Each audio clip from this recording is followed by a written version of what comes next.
Hey everyone, Michael Ray here, and I want to talk to you guys about your website and analytics. So here's the thing.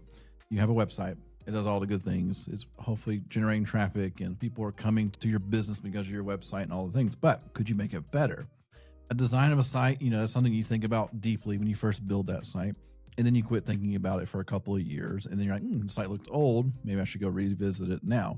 Well, I'm here to tell you, use analytics to kind of determine, am I getting the best bang for my buck out of this website? Am I doing the things that people want me to do in terms of, is the site actually providing information that converts more? So we're going to talk about conversions and things like that today, but ultimately we're going to look at analytics from a standpoint of, what is this data telling me? There's a lot of data in analytics. We're particularly looking at GA4, which is Google Analytics 4. A lot of data there. What are some key things that matter?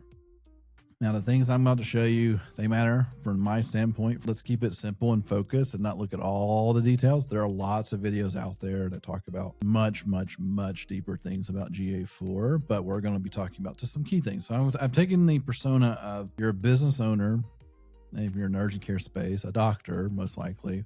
You don't have a lot of time. You've been doing stuff yourself from a marketing standpoint, and you're asking yourself, what can I do to my website to make it better? Now, I can go ahead and tell you basics. Make sure your call to actions are consistent. Make sure that phone numbers are easy to get to. Don't mention billing as your primary call to action. So don't make it pay my bills easiest thing to see, but schedule online, book online, things like that. Save your spot. We hear them all. Making sure those are obvious. And so once you've done that and you feel like you've done that properly, making everything that in terms of a good action can happen in like 2 clicks or less. If you're multi-location, there may be an additional click there, but trying to reduce those clicks where you can. If you checked all those boxes and now you're just asking, hey, I've been putting content on the site, I've been doing all these different things, is it making a difference or not? So let's take a look. I'm sharing my screen right now. We're going to be looking at Patient Care Marketing Pros at our main site. Just an example, just so I can look at all the data and not to worry about asking for permissions on different things. So here we go. Now we're pulling in through what we call HC Analytics. It's a platform out there that aggregates and pulls in other platforms. It makes GA4 very digestible. So it's not a requirement. You can log straight into GA4. I prefer this method. I've just grown used to it over the years. GA4 has a lot going on. I miss the old analytics from years past. And the GA4 had a lot more capability, but also made things a little more complicated. So if you're someone who struggles from a reporting standpoint, just from like digesting the information on your screen from GA4, you may want to consider HC Analytics. So here we go. First one, this is where I start my journey when it comes like, hey, it's our website doing things like it should. First thing I look at is the actual traffic of the site. So acquisition, all. I just want to see all traffic and we'll see what's going on. So from a standpoint of organic social, it's driving quite a bit, 25%. That's kind of cool to see, honestly. And we also realize too, there's some paid stuff in the mix of that, but it's really cool to see that there is some traffic coming from organic social. Other things to look at is, are the paid items being sent, organic search, and then direct. So these are all very interesting things to say, but you're kind of looking for some trending. So we're going to do the last 3 months or 90 days, or however you want to do it. So from December to February, we can see increases happening in February quite a bit. So something is going on in February. And so this is where you kind of go down the path. You start asking yourself questions. Did I change anything? Did I do anything that caused this to happen? Well, we can see quite an increase in directs. It's like, was I creating my own traffic or my team because we were making changes to the site? It's very possible. You can't discount that. But the question has to be asked, why is this happening? So you look at that and you understand, okay, from past 90 days or last 3 months, you do last 90 days, put you right here. There you go. So more specifically, so you know exactly when I recorded this. Yeah, you can see stuff going on. Obviously, we're mid-March. That number doesn't count quite yet, but you can even see like December, we're halfway through March. December and January, 1,000, 2,000, 3,500, like we gained, and in February fell. We're probably looking more somewhere in like January, January, February, like half of February. So something interesting has happened in February. You want to go digest that. All right. So that's that. That kind of gives you a starting point. You say, okay, why do I have so much direct? I can kind of pinpoint some of that and see what's going on. We can go into that in details, but that's the type of question you need to start asking yourself. Like, here's all my traffic. Here's where my sources are coming from. Here's the trending data. Because here's the reality. Unless you directly created some paid ads or something along those lines, your organic side to your sources should gradually increase, not giant leaps and bounds. Sometimes the giant leaps and bounds are very rare, but there are big jumps. You need to ask yourself, why? What did I do by chance that caused this? And making sure it's not incorrect data. Because sometimes bots, like, spam bots and things, could drive some of that. Now, Google's done pretty well over the years to kind of block that information, but it's still real. It still happens. So it's something to consider. Next, I go look at is the organic search itself to kind of see. Let me refresh on the dates here real quick. All right. So last 90 days, majority Google, as expected, Bing a little bit, Yahoo, and so forth. But we all know Google still drives that. I'll be curious when they start showing more of AI searches coming in here, but Google doesn't like to report on that too terribly much. But it's there. I mean, it does show up from time to time.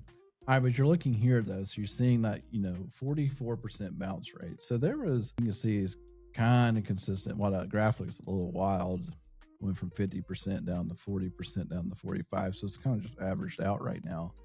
And it's funny that Yahoo was driving some of the bounce stuff. 100% bounce from Yahoo. So, traffic coming from Yahoo is not real. People are not doing anything with it.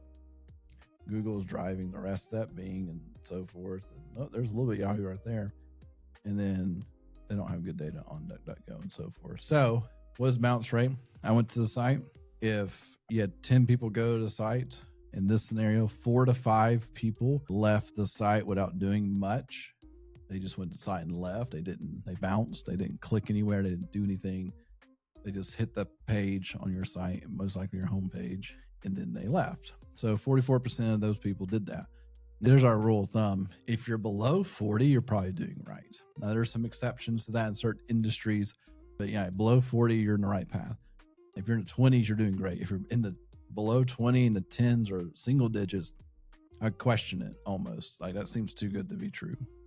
And so if it's over 50% on the other side, if it's over 50%, there should be some improvements here. So right now, this is a great conversion check. So you have good traffic coming in. Maybe it's trending upward, but then the bounce rate is going up as well. So let me ask yourself, like, why? Why is that? Then you go look at your site. Do I have good call to actions or not? Interacting with it. This is that chance to maybe make some changes and see if you can decrease that bounce rate. Or are they getting to your site and they're not getting what they thought they were going to get? And that sometimes can happen if what you're putting out there doesn't really reflect what your offerings are. You got to be considerate of that as well. That's where we go back to that pay the bill part, where if your focus is on paying your bill as a past patient, essentially, that bounce rate may be all over the place because it's like, I'm not here to pay a bill. I'm here to do something else. Call to make an appointment or book online or have a question, but I don't want to pay my bill because I don't have one yet. So things to think through. Next thing to look at here. So this is the direct. This is just kind of getting an analysis of where the direct's coming from. So the direct is interesting. Like I have a question, like, why do we have 168 sessions on Tuesday? That seems like a lot. They may tie back to a particular, maybe for us, a podcast episode went out and we had a link through the podcast, or maybe the email did that as well, because sometimes email doesn't always get captured here, but direct can. The direct, though, is essentially they had a link directly to your site. They didn't go through search. They didn't go through any other platform to get to you except for a direct link, which may or may not have been an email at some point. But 72% bounce rate is very high. So they went straight and they found, you can see right here, most of the bounce rate driven is through that homepage, which is, common pricing and so forth. So that's pretty good. So people spent some time there and they dug around, they clicked around as well, but the session numbers are low.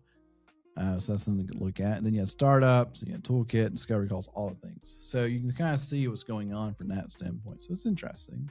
I wouldn't put too much value in all these pages here other than why is the bounce rate so high on something that I thought was good content. So like my question becomes like, what does that even look like? And you can take any of these links, plug them in your website address, and you'll see what they're looking at. Anyway, and then you can see like you could see a rewarding standpoint here, like, oh, cool, yeah, my pricing must be intriguing. 36% bounce rate. So they're digging around once they see my pricing. You can go look at your page and say, oh, is there something else on this page that they could be clicking on that would encourage them? Do I have a good call to action? Is it obvious? Do I answer the questions? Maybe I'm not answering enough questions because they are looking a little further. Next, you have over here, so the pages, so forth. This is where you can kind of understand what's going on. So our lander, so we run Facebook ads. It runs the landing pages that's tied to our URL, not necessarily on the site itself. And so you can see right there, our primary one that gets a lot of information, a lot of traffic, and then you can kind of see where things are coming from there. So once again, there's a lot of interest in the startups 2026. So obviously we work with a lot of startups, and so we can kind of see where that would be important. And then once again, back to pricing and so forth. And people spend quite a bit of time on some of these items, which is expected. This is this is aggregated information. And we're not saying that one person spent 48 minutes. We're saying across the board in 30 days, 48 minutes was spent on that page. Same with the lander, because when you have that many sessions and that many time, you kind of see like the pure per session timing is not as grand, but you can kind of see what's going on there. But then you start realizing, like, okay, these are my top pages. In the past 30 days, you do 90 or however long. I would say don't go much more than 90 because change of season, so things change in general. You can kind of see pricing and startup and case studies, schedule calls. So these are all pages you want to go evaluate and say, how can I increase the conversion here? Because obviously people want to see this. Am I doing the right things? So you go from there. Finally, too, we want to check locations a little bit. So this matters, especially for local, because if you're getting a lot of traffic from non-local places, you may have a spamming issue and it's driving all your data in the wrong direction. This is a real thing. Or if you're running ads and the location targeting is wrong, this would help reveal some of that. And it is just an easy way, because we've seen it where somebody turned on a location and they forgot to turn off interested in, or if they put in the city and it grabbed the wrong state, because lots of cities are renamed in different states. And so those things to look at. So I always encourage, this doesn't tell you a ton of info, but it tells you where's it coming from. So we're based out of Birmingham. So I expected that 40% from Homewood, because that's us, right? And then it goes all over the place. And there's Birmingham as well. We can start to see like, hey, yeah, these are actual clients that we've had from these areas. So obviously there's some interest there. Now we start getting these other countries like, hey, are they burning our dollars somewhere because our site's showing up somewhere random? We're trying to get hacked, one of the two, like people are trying to phish our site, which is real. So things to look at, but it does kind of give that revealing part of, are we targeting the right section? Because right now, like I said, for you guys, stick to city. There's really no point in doing country or region unless you are serving those areas. But you can even see here, California drives a ton of our sessions. They have a high bounce rate. Something in California, they like to click on us, but they don't like to do much more than that. Alabama starts to go down because it's us. And you can kind of see it's kind of high from a country, from a region standpoint. So things to look at. Anyway, all this, what does all this mean? So as you can see, like I just scratched the surface on the data that's inside of analytics. And all this information is great and wonderful, but you need action behind it. You need to ask yourself, what are we doing with this? Are we looking at these pages and say, what can we change? And then are you evaluating? So I gave you some just basic, like top level stuff to go look at to kind of give you some ideas. This is really more of is the thing set up the way we want it to? Now that we were confident now, how can we decrease that bounce rate, increase interaction, bring in more pages? Also, too, is there content that we wrote that's driving some of the clicks? So let's do a full 90 on this one. Okay. So a full 90 days on the pages of the site, and we'll just see any standouts. Obviously, so if you look at the top 5, 10, we know homepage and our ads and so forth. That's a whole thing. Pricing is obviously something that people will look at. And then you start looking at the cost of healthcare marketing, our DIY toolkit, case studies. These are all things that could we do a different version of this content and increase the likelihood of engagement, and going through all those things. Even that's very interesting. So from our standpoint, there's some things that may be useful that we could expand on or add more to.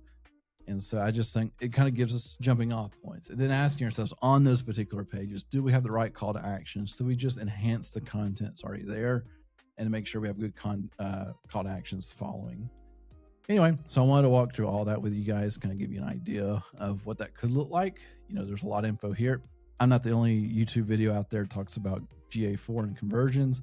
I just want to have an honest conversation on what we see, things that we look at, making sure that we're on the right path and not just assuming, hey, the numbers are up, so it has to be good. Much more than that. One thing that we're not even touching on, Google Tag Manager and making sure that conversion data is funneling in properly. Like that's a whole thing. And then also too, are you focused on the right conversions? There's some people focus on a conversion that they click to the meet our provider page, but they don't focus on the click the call, the click to schedule, getting directions, there's so many layers to it. So anyway, it's a lot of stuff here. I hope this was helpful. And then of course we'll have more information coming out soon with some other items that we'll be touching on. These are just things, as somebody is probably DIYing some of your digital marketing, here's just some basic stuff that you should review. So hope you guys enjoyed. We'll see you in the next one.